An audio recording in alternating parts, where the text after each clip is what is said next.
Let's begin the broadcast with this breaking news coming in. An aerial footage of the crash site of the American plane in Ispan has now come to fore. US jets destroyed in the rescue operation, and Iran has now released the video where the wreckage lies. That's the aerial footage of the crash site.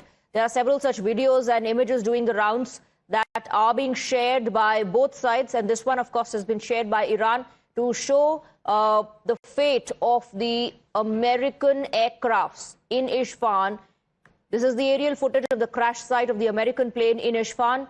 The video has been put out by Iran to send out a message that they are targeting American aircrafts, the most advanced as well.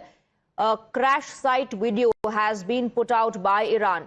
This is a drone video which shows the aftermath of what transpired here, aftermath of the American plane being shot down. We'll also take you through the versions that are coming to fore. This is not just a battle and a warfare that is intensifying, but also a war of narratives that is doing the rounds, with both sides putting out such videos to send out a message that the other side is suffering heavy losses. So let's take you through the versions that are coming to fore, both the US and the Iranian version.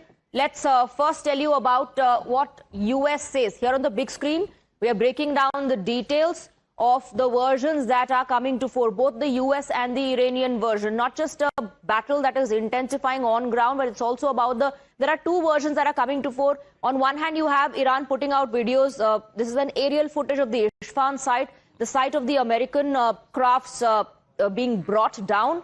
And on the other hand, US says that the crafts are being destroyed because they don't want the sensitive technology to go into enemy hands. Yes, this is what you call classic clash of narratives. There's one war going on in the battlefield, and there's another war going on in the airwaves. And this is airwaves war, which both sides are fighting very hard to win. Now, first of all, the American point of view, that is, well, we got our man back. So regardless of whether we lost 2 planes or 3 planes and 2 helicopters, it doesn't really matter, because the man we got back is much more valuable than the equipment we lost. That's the American point of view. And this is something that most armies would agree with. Or the Iranian point is extremely different. They say that, look, we brought out these planes. The Americans, of course, said that we destroyed the stuff so that it didn't fall into Iranian hands. Something similar was done when Osama bin Laden was pulled out of Pakistan. But this time, the Americans said we didn't want it to fall into the hands of the Iranians. The Iranians said, no, we destroyed it. So it's a C-130 transport aircraft, very rugged aircraft that the Indians also use, and 2 Black Hawk helicopters that were, America says, was destroyed by them. And the Iranians say that, look here, we brought them down. So the whole point is, at the end of the day, the Americans say, we got our guy back. We got him home.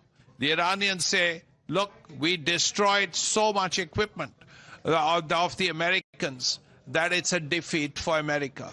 So 2 conflicting stories, 2 conflicting views. And who are they for? Of course, it's for their own people, but it's also for the whole world. So Iran's narrative is very different, as you would expect, from America's narrative, as far as this is concerned. The point is, what would have happened if the American pilot had been caught and made a POW by the Iranians? Absolutely. You would have expected every camera in Tehran to be focused on him. Absolutely, Srinjoy. And Donald Trump, that's the reason why he said and reacted on the rescue operation, calling it one of the most daring and challenging rescue operations. I want to quickly go across to Mayank. Now, Iran, of course, putting out these videos to send out a message that, our air defense systems are working. They are advanced systems that we are using. It's not like our skies are not protected anymore. And also to send out a message that, US is not invincible. that US can be defeated, and that's why they're calling the aircrafts being shot down as a huge defeat for the United States. There are ways and means by which you have to discredit the other side, or in a way you have to demotivate the other side. And in this case, we need to underline this point that a soldier was in the Iranian territory and he has been successfully, safely exfiltrated, and the only cost involved was material. Men in any war will always hold primacy over material. And material in this case, I mean to say the aircrafts, helicopters, or systems, or even radars, whatever that be. No person has got, when every person is safe and accounted for, that's what the US says. So it will continue.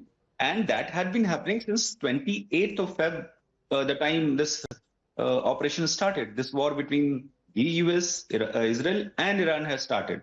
So it is an exercise to discredit and demotivate the other side. But mind it, the way information warfare in this case is taking place, even the Prime Minister of Israel had to come out to debunk the rumors that he was no more. That is the power of information, and that is the kind of mind game it plays when informations are released or used or misused or disinformation is played. So it is going to continue. Mind it. It is not the first time. It will not be the last time. That absolutely clear. Absolutely. So the aircrafts may have been shot down, but US got its man back, and that's something that Donald Trump also spoke about.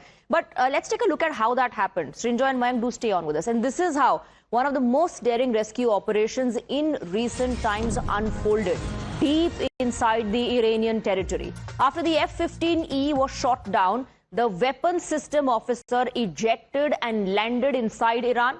He was alone, exposed, and was being hunted. For over 24 hours, he evaded Iranian forces, hiding in a mountain crevice, but moving away from the crash site as well, and climbing to high ground to stay out of sight. His location was initially unknown until the CIA stepped in. They used advanced intelligence. The agency pinpointed his exact position, turning a search into a target, and then the rescue mission was launched. US aircraft struck nearby Iranian convoys, keeping them away from the hiding airman. On the ground, US Special Forces moved in, securing the area and closing in on the target. The airman was located, secured, and extracted. And this is a mission that blended survival, intelligence, and precision.